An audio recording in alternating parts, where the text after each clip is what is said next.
The AFC West control has been seized not by the Broncos, not by the Chiefs, but by the Los Angeles Chargers. They're the ones winning the games. They're the ones finding the way. They're the ones avoiding the same old stuff. The Chargers chargering. Yeah. They haven't done it this year, and they are 3-0. For nearly a decade, the AFC West has been dominated by one name, the Kansas City Chiefs and Patrick Mahomes. They have been the undeniable kings of the AFC West, owning the division, conference, and even the Super Bowl stage. As far as competition, first you have the Raiders. They're still searching for an identity with Ashton Genty. Then you have the Broncos, a promising second-year QB with Bo Nix, and the best defense in football, but they're still in cap hell from the Russell Wilson contract. Then you have the Chargers. Well, they've really always been the sleeper team, with potential, but never able to finish the job. At least that's been the narrative up until now. But in 2025, Justin Herbert is entering his prime with a brand new offensive system designed to unleash his full arsenal. He's got weapons on the outside who could torch any defense, and for the first time in years, the offensive line looks built to protect him all season long. But it's not just the offense here. This defense has quietly become one of the most dangerous units in the NFL, with stars flying around the field, a secondary that can disrupt opposing offenses, and a pass rush built to terrorize QBs. This isn't hype. This is real. The Chargers have everything in place to shock the world and absolutely dominate the AFC West in 2025. So smash the like button if you think the Chargers will dethrone the Chiefs and win the division this year, and subscribe if you're new to the channel. We're trying to hit 1K before the new year, and I do appreciate all the support. After an electric Week 1 showdown in Brazil, the stage was set. Chargers versus Chiefs in a divisional clash to kick off what promises to be a wild season. The Chiefs entered the game clouded with questions after their embarrassing Super Bowl performance, while the Chargers were desperate to bounce back from a brutal wildcard loss to the Texans, a game where Justin Herbert had the worst outing of his career, throwing 4 interceptions in that game. And the drama hit early. Just a few snaps into Kansas City's first drive, second-year wideout Xavier Worthy went down with a dislocated shoulder after colliding with Travis Kelce, and that injury sidelined their number 1 receiver for the rest of the night, and at least through Week 2, with Rashee Rice already serving a 6-game suspension for his off-the-field accident in March of 2024. The Chiefs' passing attack was suddenly down to just Kelce and Hollywood Brown. From the opening kickoff, it was obvious who owned this game. This night belonged to Justin Herbert. I mean, he torched one of the league's best defenses, proving Jim Harbaugh was willing to open up the playbook. He pushed the ball through the air with confidence, while leaning on his legs in the perfect moments, and looked every bit the superstar he was drafted to be, while Patrick Mahomes struggled to sustain drives, and the Chiefs were held scoreless all the way up until the final seconds of the first half. And Quentin Johnston had a breakout performance with 5 receptions for 79 yards and 2 touchdowns in this game.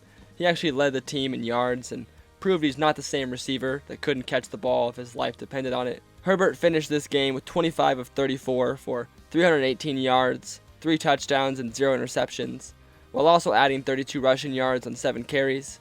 It was a statement performance here, and it powered the Chargers to a 27-21 victory over their divisional rivals. Justin Herbert, right, I think made the biggest statement of the whole weekend. He's awesome in the pocket. He makes plays, boom, awesome. The backyard plays, the scrambles and runs, the scrambles to buy time and make throws down the field. We saw more of that. That's encouraging. And he hit it on the nail here. I mean, Justin Herbert is looking absolutely elite. I don't know what this man is on, but I'm here for it. I don't know if it's consistency with Jim Harbaugh, maybe consistency in his receiving room, or shit, maybe there's some truth to the Madison Beer effect. But let me know in the comments what you think it is. Do you think it's Harbaugh, his receiving group, or maybe Madison Beer, something else you have in mind? I need to know so I can let JJ McCarthy know that boy is shitting his pants right now. Then in Week 2, the Chargers followed up their hot start with another electric performance, this time against the Raiders in Las Vegas. And once again, it was the defense that stole the show. 3 interceptions on Geno Smith, 0 touchdowns allowed, and the Raiders' offense was completely shut down, held to just 9 points, all from field goals. And on the other side of the ball, you have Justin Herbert. He continued to look unstoppable.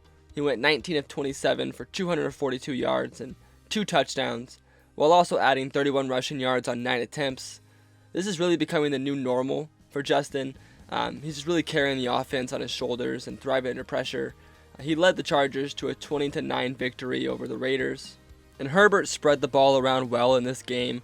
You have Ladd McConkey, Keenan Allen, and Quentin Johnston. They all stepped up. Johnson especially starting to silence the doubters here. He actually hauled in 3 receptions for 71 yards and 1 more touchdown, so proving that he's not just a one-week wonder. He's really becoming one of Herbert's go-to deep threats. But make no mistake here, this game belonged to the defense. On the very first play, linebacker Dayan Henley picked off Geno Smith, setting the tone immediately. And from there, the Chargers' front four brought relentless pressure, while the secondary held the Raiders to just 180 yards passing. And then Tony Jefferson and Dante Jackson both had their own interceptions. Even the run defense was airtight in this game, holding Ashton Jeanty to just 43 yards on 11 carries. This was dominance from start to finish. A balanced offense, a suffocating defense, big plays and key moments. The Chargers didn't just beat the Raiders. They announced to the entire AFC that Week 1 was no fluke. The Los Angeles Chargers are here to stay, and they're hunting for blood. Hey, division game, on the road, 2-0. Can't be 3-0 unless you're 2-0. Winning football by the special teams, winning football by the offense, and guardians of victory. How about that defense? And finally, in Week 3, to wrap up this divisional gauntlet for the Chargers, we have the Denver Broncos. And this was an absolute nail-biter that came down to a field goal in the final seconds. And from the start, this was a defensive battle, with both teams struggling to sustain drives. And Denver in particular couldn't get it going on third down, with rookie quarterback Bo Nix flashing some big plays, but he missed in massive key opportunities, overthrowing open receivers on a couple of huge plays that could have massively changed this game. And the biggest storyline came in the second quarter when Chargers running back Najee Harris went down with a non-contact Achilles injury, ending his season. But instead of folding, Los Angeles turned to rookie Amarian Hampton, and he absolutely dominated, with 70 yards and a touchdown on the ground, plus 6 catches for 59 yards through the air, finishing as the running back 4 in fantasy for the week. And through the air, Justin Herbert leaned on his playmakers. Quentin Johnston showing reliability with 6 catches for 89 yards, while Keenan Allen once again came up clutch, hauling in 7 receptions for 65 yards, and a fourth quarter touchdown that tied the game at 20-20. But the Broncos held tough, with J.K. Dobbins and Courtland Sutton making big-time plays, and their defense keeping Herbert under pressure. But those penalties, poor third down execution, and Bo Nix's missed throws kept them from taking control in this game. With the game tied late, Herbert engineered one final drive, setting up Cameron Dicker for the game winner. And with the clock hitting 0, Dicker drilled a 43-yard field goal to seal a 23-20 victory for the Chargers. The Los Angeles Chargers have stormed out of the gate with a flawless 3-0 start, and they're not just winning these matchups, they're absolutely dominating. With all 3 against divisional rivals, they're already 2 full games ahead of the entire AFC West, including the 19-time division champions, Kansas City Chiefs. If there was ever a year for the Chargers to seize the crown, this year is definitely that year. And the future of this Chargers offense is electric. With Jim Harbaugh leading and Justin Herbert under center, the foundation is set for something special here. The front office went all in this offseason, patching last year's 2 biggest issues, a shaky offensive line and a run game that never scared defenses. And the Chargers made a bold move this offseason, bringing in Mekhi Becton, fresh off a Super Bowl with the Eagles, to replace Trey Pipkins at guard. But they took a massive hit when Pro Bowl left tackle Rashawn Slater went down for the season, just days after signing his $114 million extension. And this injury pushed 2024 5th-round overall pick Joe Alt into Herbert's blindside role, a massive test for the former Notre Dame All-American. And alongside him are Zion Johnson at guard, Bradley Bozeman at center, and Pipkins shifting to right tackle. And after a shaky Week 1, they bounced back in Week 2, surrendering 0 pressures and holding their own against Max Crosby. And these offensive line improvements are key when unlocking the run game. If you enter Najee Harris, a versatile addition from Pittsburgh, and rookie Amarian Hampton, a bell cow with sky-high potential and first-round draft capital. Harris is still working back from his injury, and Hampton has had his rookie mistakes, but the upside here is undeniable. Hampton is built to be the future of his backfield. And then comes the passing attack. I mean, last year, rookie Ladd McConkey was the only consistent weapon, racking up over 1,100 yards. But now, Herbert's arsenal is absolutely loaded. First, you have McConkey. He's definitely set for another big year, probably somewhere over 1,000 yards. Then you have Quentin Johnston. He's gone from bust to breakout. I mean, he's leading the league in touchdowns right now, tied with Amon-Ra St. Brown and Rome Odunze. You also have to keep in mind they brought back Keenan Allen. He returns after his 1-year stint with the Chicago Bears, bringing reliability to this receiving group. They also brought in second-round pick Trey Harris. He's developing into a future cornerstone with his size and playmaking ability. So here's the picture I see as far as how this shakes out. You got McConkey and Keenan. They're your chain movers. You have Johnston. He's your deep and red zone weapon. And then you have Trey Harris. He's a developing rookie. He's going to take over for Keenan once he leaves. And if all these guys can stay healthy, Herbert will have one of the most dangerous and balanced receiving groups in the NFL. The bottom line here, this Chargers offense is loaded with potential, and the foundation in the trenches is stronger than ever. The backfield has both present and future stars, and the receiving core is finally more than just one man deep. If this unit stays healthy and keeps building chemistry like they are right now, we're looking at an offense that will dominate the AFC West this year. I do believe that they're Super Bowl contenders this year because of Justin Herbert. I mean, in that first game against Kansas City,